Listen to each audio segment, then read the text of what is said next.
5월 27일 사무엘하 12장 1절에서 31절 12장 나단의 책망과 다윗의 회개. 주님께서 예언자 나단을 다윗에게 보내셨다. 나단은 다윗을 찾아와서 이런 이야기를 하였다. 어떤 성읍에 두 사람이 살았습니다. 한 사람은 부유하였고 한 사람은 가난하였습니다. 그 부자에게는 양과 소가 아주 많았습니다. 그러나 그 가난한 사람에게는 사다가 키우는 어린 암양 한 마리밖에는 아무것도 없었습니다. 그는 이 어린 양을 자기 집에서 길렀습니다. 그래서 그 어린 양은 그의 아이들과 함께 자라났습니다.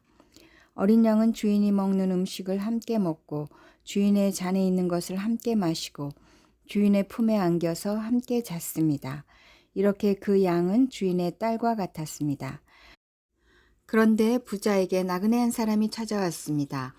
그 부자는 자기를 찾아온 손님을 대접하는데 자기의 양떼나 소떼에서는 한 마리도 잡기가 아까웠습니다. 그래서 그는 그 가난한 사람의 어린 암양을 빼앗아다가 자기를 찾아온 사람에게 대접하였습니다. 다윗은 그 부자가 못마땅하여 몹시 분개하면서 나단에게 말하였다. 주님께서 확실히 살아계심을 두고서 맹세하지만 그런 일을 한 사람은 죽어야 마땅합니다. 또 그가 그런 일을 하면서도 불쌍히 여기는 마음이 전혀 없었으니 그는 마땅히 그 어린 암양을 4배로 갚아주어야 합니다. 나단이 다윗에게 말하였다. 임금님이 바로 그 사람입니다. 주 이스라엘의 하나님이 이렇게 말씀하십니다. 내가 너에게 기름을 부어서 이스라엘의 왕으로 삼았고 또 내가 사울의 손에서 너를 구하여 주었다. 나는 네 상전의 왕궁을 너에게 넘겨주고 네 상전의 아내들도 내 품에 안겨주었고 이스라엘 사람들과 유다 나라도 너에게 맡겼다. 그것으로도 부족하다면 내가 네게 무엇이든지 더 주었을 것이다. 그런데도 너는 어찌하여 나 주의 말을 가볍게 여기고 내가 악하게 여기는 일을 하였느냐. 너는 햇사람 우리아를 전쟁터에서 죽이고 그의 아내를 빼앗아 네 아내로 삼았다. 너는 그를 암몬 사람의 칼에 맞아서 죽게 하였다. 너는 이렇게 나를 무시하여 햇사람 우리아의 아내를 빼앗아다가 내 아내로 삼았으므로 이제부터는 영영 내 집안에서 칼부림이 떠나지 않을 것이다. 주님께서 또 이렇게 말씀하십니다. 내가 너의 집안에 재앙을 일으키고 네가 보는 앞에서 내가 너의 아내들도 빼앗아 너와 가까운 사람에게 주어서 그가 대낮에 너의 아내들을 욕보이게 하겠다. 너는 비록 몰래 그러한 일을 하였지만 나는 대낮에 온 이스라엘이 바라보는 앞에서 이 일을 하겠다. 그때 다윗이 나단에게 자백하였다. 내가 주님께 죄를 지었습니다. 나단이 다윗에게 말하였다. 주님께서 임금님의 죄를 용서해 주실 것입니다. 그러므로 임금님은 죽지는 않으실 것입니다. 그러나 임금님은 이번 일로 주님의 원수들에게 우리를 비방할 빌미를 주셨으므로 밧세바와 임금님 사이에서 태어난 아들은 죽을 것입니다. 나단은 자기 집으로 돌아갔다.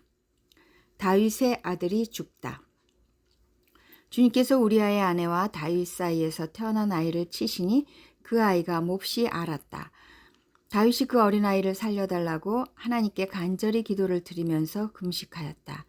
그는 왕궁으로 돌아와서도 밤을 새웠으며 맨 땅에 누워서 잠을 잤다.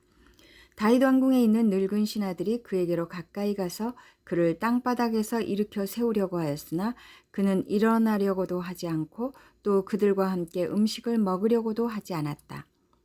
그러다가 1회째 되는 날에 그 아이가 죽었다. 그러나 다윗의 신하들은 아이가 죽었다는 것을 다윗에게 알리기를 두려워하였다. 어린 왕자가 살아계실 때에도 우리가 드리는 말씀을 듣지 않으셨는데 왕자께서 돌아가셨다는 소식을 우리가 어떻게 전하여 들을 수 있겠소? 그런 소식은 임금님의 몸에 해로울지도 모르오. 그러나 다윗은 신하들이 서로 수군거리는 것을 보고서 아이가 죽은 줄 짐작하고 신하들에게 아이가 죽었느냐 하고 물었다. 신하들이 대답하였다. 돌아가셨습니다. 그러자 다윗은 땅바닥에서 일어나서 목욕을 하고 몸에 기름을 바르고 옷을 갈아입은 뒤에 성전으로 들어가서 주님께 경배하였다. 그는 왕궁으로 돌아오자 음식을 차려오게 하여 먹었다. 신하들이 다윗에게 물었다. 왕자가 살아계실 때에는 임금님께서 식음을 전폐하고 슬퍼하시더니 이제 왕자가 돌아가시자 임금님께서 일어나셔서 음식을 드시니 이것이 어떻게 된 일이십니까? 다윗이 대답하였다. 아이가 살아있을 때 내가 금식하면서 온 것은 혹시 주님께서 나를 불쌍히 여겨주셔서 그 아이를 살려주실지도 모른다고 생각하였기 때문이요.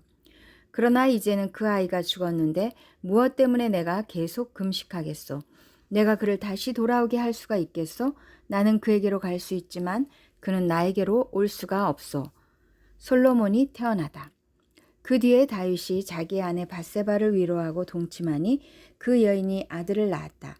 다윗이 그의 이름을 솔로몬이라고 하였다. 주님께서도 그 아이를 사랑해 주셔서 예언자 나단을 보내셔서 주님께서 사랑하신다는 뜻으로 그의 이름을 여디디아라고 부르게 하셨다. 다윗이 랍바를 점령하다. 요압이 암몬 사람의 도성 랍바를 쳐서 그 왕의 도성을 점령하고서 다윗에게 전령들을 보내어서 이렇게 말하였다. 제가 랍바를 치고 도성으로 들어가는 급수 지역을 점령하였습니다. 이제 임금님께서 남은 군인들을 불러 모아서 이 도성을 공격할 진을 치시고 이 도성을 직접 점령하시기 바랍니다. 제가 이 도성을 점령하기보다는 임금님께서 이 도성을 점령하셔서 임금님의 이름이 승리자의 이름으로 기록되게 해 주시기 바랍니다. 다윗이 모든 군인을 불러 모으고 랍바로 가서 그 도성을 쳐서 점령하였다. 그는 암몬 왕의 머리에서 금관을 벗겨왔는데 그 무게가 금 1달란트나 나갔고 금관에는 보석이 박혀 있었다. 다윗은 그 금관을 가져다가 자기가 썼다. 다윗은 그 도성에서 아주 많은 전리품을 약탈하였으며 그 도성에 사는 백성도 끌어다가 톱질과 곡괭이질과 도끼질과 벽돌 굽는 일을 시켰다. 그는 암몬 사람의 모든 성읍에 이와 똑같이 한 뒤에 모든 군인을 거느리고 예루살렘으로 돌아왔다. 요한복음 16장 1절에서 33절 16장 내가 너희에게 이 말을 한 것은 너희를 넘어지지 않게 하려는 것이다. 사람들이 너희를 회당에서 내쫓을 것이다. 그리고 너희를 죽이는 사람마다 자기네가 하는 그러한 일이 하나님을 섬기는 일이라고 생각할 때가 올 것이다. 그들은 아버지도 나도 알지 못함으로 그런 일들을 할 것이다. 내가 너희에게 이 말을 하여 두는 것은 그들이 그러한 일들을 행하는 때가 올 때 너희로 하여금 내가 너희에게 말한 사실을 다시 생각나게 하려는 것이다. 성령의 일. 또 내가 이 말을 처음에 하지 않은 것은 내가 너희와 함께 있었기 때문이다. 그러나 나는 지금 나를 보내신 분에게로 간다.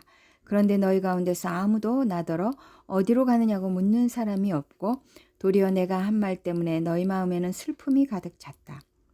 그러나 내가 너희에게 진실을 말하는데 내가 떠나가는 것이 너희에게 유익하다. 내가 떠나가지 않으면 보혜사가 너희에게 오시지 않을 것이다. 그러나 내가 가면 보혜사를 너희에게 보내주겠다.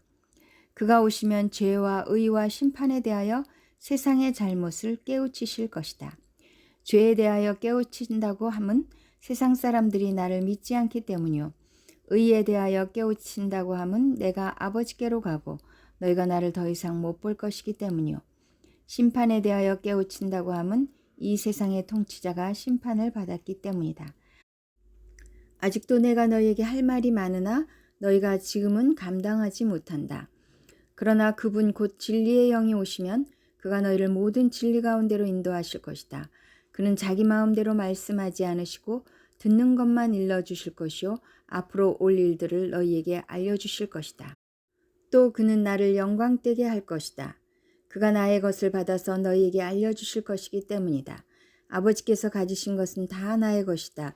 그렇기 때문에 내가 성령이 나의 것을 받아서 너희에게 알려주실 것이라고 말한 것이다.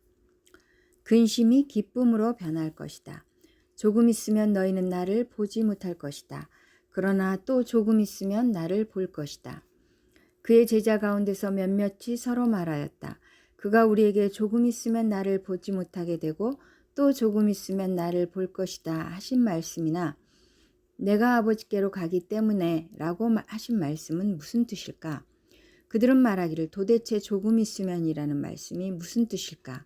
우리는 그가 무엇을 말씀하시는지 모르겠다 하였다. 예수께서는 제자들이 자기에게 물어보고 싶어하는 마음을 아시고 그들에게 말씀하셨다. 내가 조금 있으면 너희가 나를 보지 못하게 되고 또 조금 있으면 나를 볼 것이다 한 말을 가지고 서로 논의하고 있느냐. 내가 진정으로 진정으로 너희에게 말한다. 너희는 울며 애통하겠으나 세상은 기뻐할 것이다. 그러나 너희가 근심에 쌓여도 그 근심이 기쁨으로 변할 것이다. 여자가 해산할 때에는 근심에 잠긴다. 진통할 때가 왔기 때문이다. 그러나 아이를 낳으면 사람이 세상에 태어났다는 기쁨 때문에 그 고통을 더 이상 기억하지 않는다. 이와 같이 지금 너희가 근심에 쌓여 있지만 내가 다시 너희를 볼 때에는 너희의 마음이 기쁠 것이며 그 기쁨을 너희에게서 빼앗을 사람이 없을 것이다. 그날에는 너희가 나에게 아무것도 묻지 않을 것이다. 내가 진정으로 진정으로 너희에게 말한다. 너희가 아버지께 구하는 것은 무엇이나 아버지께서 내 이름으로 주실 것이다. 지금까지는 너희가 아무것도 내 이름으로 구하지 않았다. 구하여라. 그러면 받을 것이다. 그래서 너희의 기쁨이 넘치게 될 것이다. 내가 세상을 이겼다. 지금까지는 이런 것들을 내가 너희에게 비유로 말하였으나 다시는 내가 비유로 말하지 아니하고 아버지께 대하여 분명히 말해줄 때가 올 것이다. 그날에는 너희가 내 이름으로 아버지께 구할 것이다. 내가 너희를 위하여 아버지께 구하겠다는 말이 아니다. 아버지께서는 친히 너희를 사랑하신다. 그것은 너희가 나를 사랑하였고 또 내가 하나님께로부터 온 것을 믿었기 때문이다. 나는 아버지에게서 나와서 세상에 왔다. 나는 세상을 떠나서 아버지께로 간다. 그의 제자들이 말하였다. 보십시오. 이제 밝히어 말씀하여 주시고 비유로 말씀하지 않으시니 이제야 우리는 선생님께서 모든 것을 알고 계시다는 것과 누가 선생님께 물어볼 필요가 없을 정도로 환히 알려주신다는 것을 알았습니다. 이것으로 우리는 선생님이 하나님께로부터 오신 것을 믿습니다. 예수께서 대답하셨다. 이제는 너희가 믿느냐? 보아라, 너희가 나를 혼자 버려두고 제각기 자기 집으로 흩어져 갈 때가 올 것이다. 그때가 벌써 왔다. 그런데 아버지께서 나와 함께 계시니 나는 혼자 있는 것이 아니다. 내가 이것을 너에게 말한 것은 너희가 내 안에서 평화를 얻게 하려는 것이다. 너희는 세상에서 환난을 당할 것이다. 그러나 용기를 내어라. 내가 세상을 이겼다. 시편 63편 8절에서 11절. 이 몸이 주님께 매달리니 주님의 오른손이 나를 꼭 붙잡아 주십니다. 나를 죽이려고 노리는 자는 땅 아래 깊은 곳으로 떨어질 것이다. 그들은 칼을 맞고 쓰러지고 그 죽음은 승냥이의 밥이 될 것이다. 그러나 우리의 왕은 하나님을 기뻐하며 하나님의 이름으로 맹세하는 사람들은 모두 왕을 칭송할 것이다. 그러나 거짓말을 하는 자들은 말문이 막힐 것이다. 잠언 16장 4절에서 5절. 주님께서는 모든 것을 그 쓰임에 알맞게 만드셨으니 악인은 재앙의 날에 쓰일 것이다. 주님께서는 마음이 거만한 모든 사람을 역겨워하시니 그들은 틀림없이 벌을 받을 것이다.